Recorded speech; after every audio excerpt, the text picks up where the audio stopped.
बड़ी खबर यह मिल रही है कि सीसीएस की बैठक के बाद भारत सरकार ने कई बड़े फैसले किए हैं। आपको बता दें कि बड़ा फैसला पाकिस्तान पर सरकार ने कई तरह की पाबंदी लगाई है।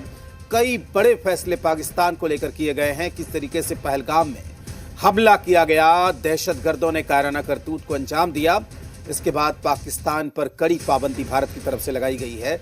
और जो सबसे बड़ा मामला है वो ये है कि अब भारत ने सिंधु जल समझौता रद्द कर दिया है। पाकिस्तानी नागरिकों का वीजा रद्द कर दिया गया है। 48 घंटे में सभी पाकिस्तानियों को भारत छोड़ना होगा। पाक उच्चायोग के अधिकारी भारत छोड़े। भारत सरकार ने दो टूक कह दिया है, पाकिस्तान के नागरिकों को आने की अब कोई अनुमति नहीं है। अटारी वाघा बॉर्डर को बंद कर दिया गया। तीनों सेनाओं को अलर्ट पर रखा गया है। तो बड़े फैसले यहां पर किए गए हैं सीसीएस की मीटिंग में। और आपको बता दें कि पाकिस्तान पर कई तरह की पाबंदी लगाई गई है। और जो सबसे बड़ी पाबंदी है वो ये है कि सिंधु जल समझौता को रद्द कर दिया है। भारत सरकार ने दो टूक कह दिया है कि अब पाकिस्तान के साथ किसी भी स्तर पर कोई भी रिश्ता नहीं रखना है। और कई फैसले लिए गए हैं। सिंधु जल समझौता को रद्द कर दिया गया।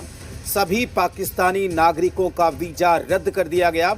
48 घंटे में सभी पाकिस्तानियों को भारत छोड़ने के लिए कहा गया है। पाक उच्चायुक्त के अधिकारी भारत छोड़े। भारत सरकार ने दो टूक कह दिया है, पाकिस्तान के नागरिकों को अब भारत में आने की अनुमति नहीं रहेगी। अटारी वाघा बॉर्डर को बंद कर दिया गया है। तीनों सेनाओं को अलर्ट पर रखा गया है।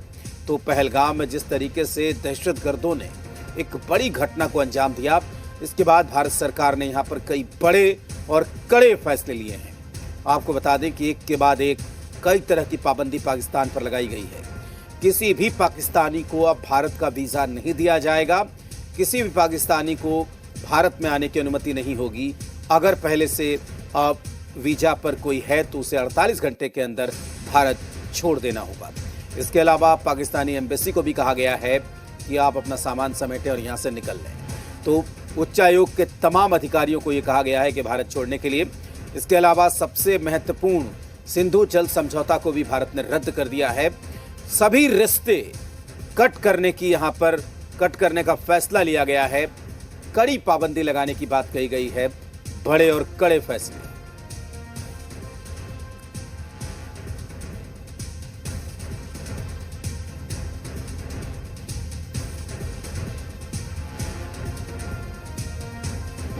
The integrated checkpost Atari will be closed with immediate effect.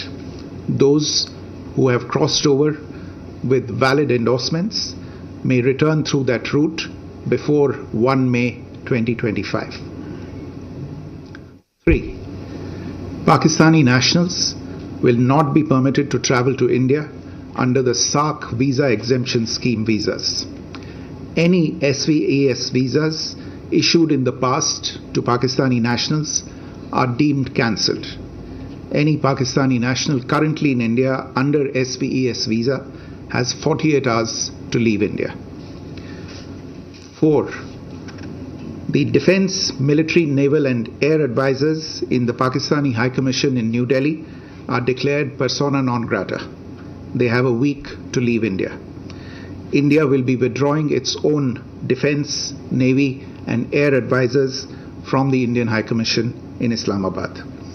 These posts in the respective High Commissions are deemed annulled.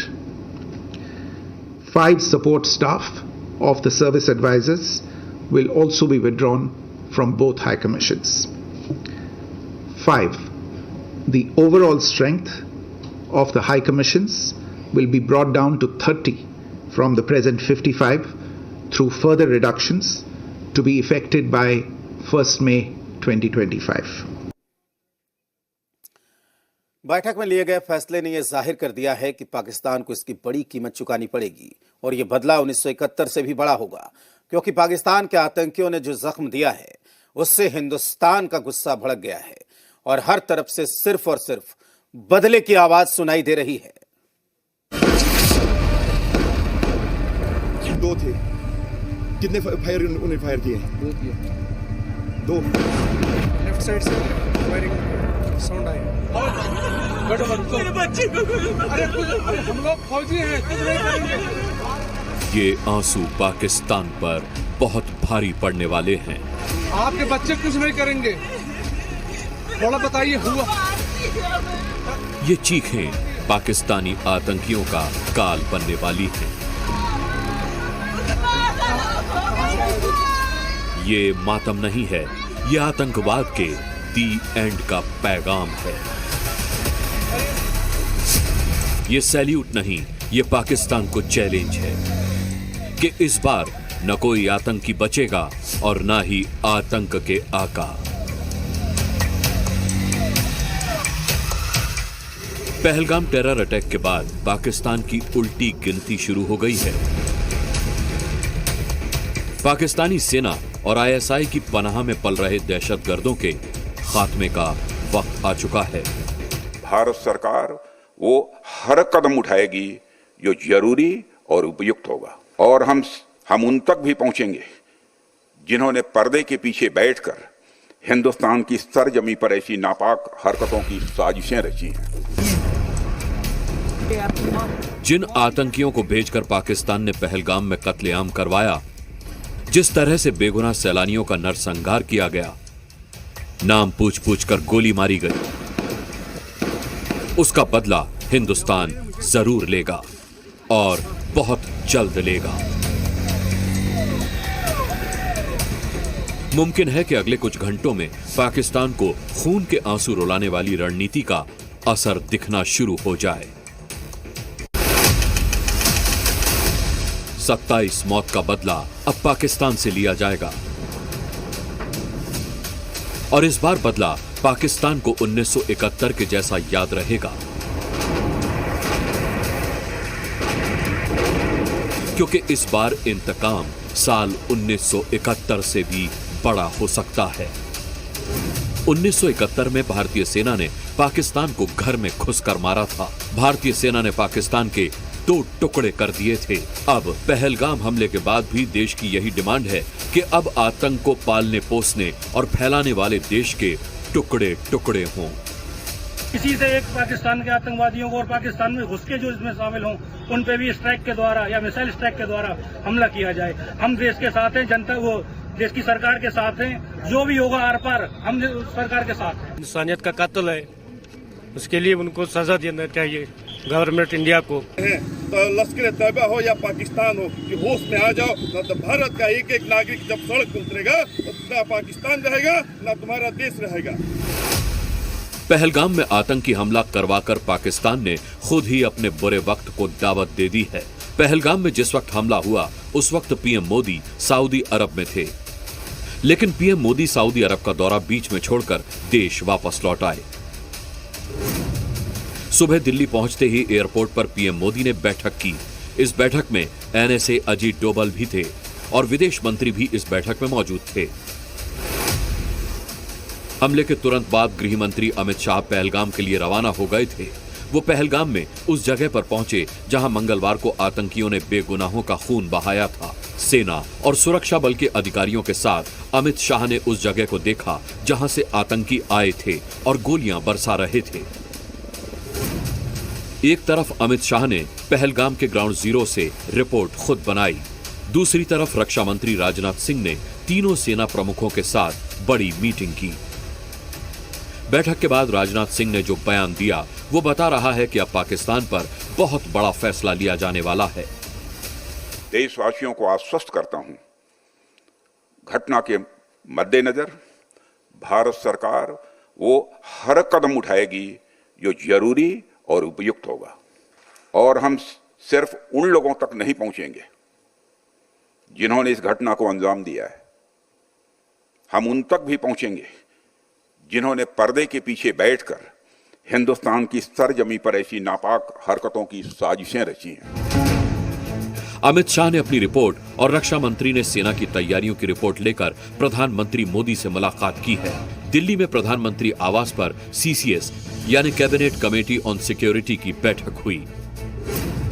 CCS की बैठक तब की जाती है जब देश की सुरक्षा पर बड़ा खतरा हो या फिर देश अपनी सुरक्षा को लेकर कोई बहुत बड़ा फैसला लेने जा रहा हो।